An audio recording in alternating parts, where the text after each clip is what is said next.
Hi everyone, this is Sean with the MassSupport Network here with the Massachusetts Public Health Report for Friday, March 5th, 2021. So the long and short of this report is going to be that cases and everything are down, but not by all that much. From last week, where there's about 32,000 estimated active cases, there's about 27 and change right now. Last week, there were about just over 10,000 people undergoing quarantine or monitoring for potential COVID infections. This week, the number is just about the same, less than 100 fewer. In terms of cases under isolation, just over 33,000. And now there's 28,000 and a half people in isolation, that is confirmed COVID-19 cases. So definitely a decrease, but not all that much. Looking at the demographics, the average age of hospitalizations remains 69, while the average age of deaths has gone down a year to 77. This is likely a evidence of the vaccine working, as the older population was among the first vaccinated.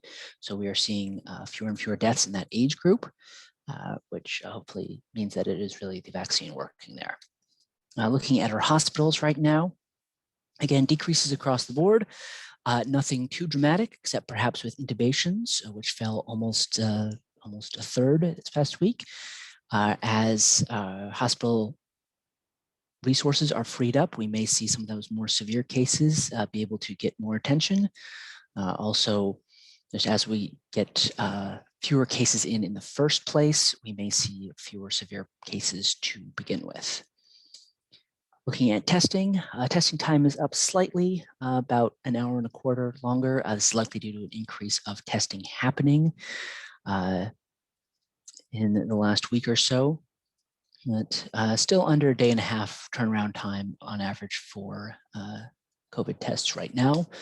Looking at our contact tracing, things are holding more or less steady right now. You can see the percent of cases completed slightly up, percent of contacts reached slightly down.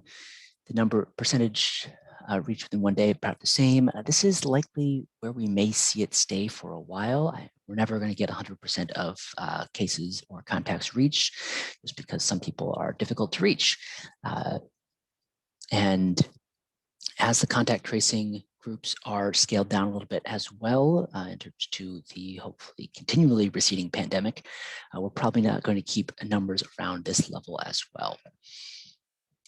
When we look county by county, things are again trending downwards, but not a whole lot. Last week, the average daily incidence rate for the state, which is the number of new cases per 100,000 people per day, was 23.3. Now it's 21.3. So 2 fewer cases, definitely a reduction, not a whole lot. The biggest reduction was, of course, Hampshire County, which had its big outbreak at UMass recently and has seemed to have gotten over the worst of that and is steadily trending downwards. Other counties, some reduced their average incidence rate by less than a full case per day, as things kind of at a plateau, but hopefully we'll break through that and head down again shortly. When we look at the percent positivity, we are an excellent 1.8% of COVID tests are coming back positive these days. When we account for the number of screening tests in higher education facilities, which are of course less likely to be positive since they are not done following exposure, but for random screening, we get a total of 3% across the state, which is still very respectable. We want to stay below that 5% threshold. It does also appear to be leveling off here, but hopefully we can continue to push that down if people keep remembering to use those basic public health measures we talk about all the time. When we look about the actual trends there, you can see how we are in sort of a plateau here with any of these 7-day average graphs. Always the last couple of days on the right there generally will seem to be a little bit lower, as there's often incomplete data there, but we've been at kind of a similar level for a little while there.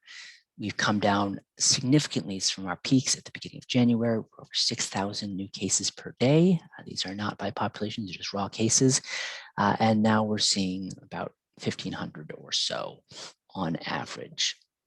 So when we look back at the entire year of the pandemic now, at this time last year, we were seeing about 2 new cases per day on average, but that was ramping up significantly, of course, that time.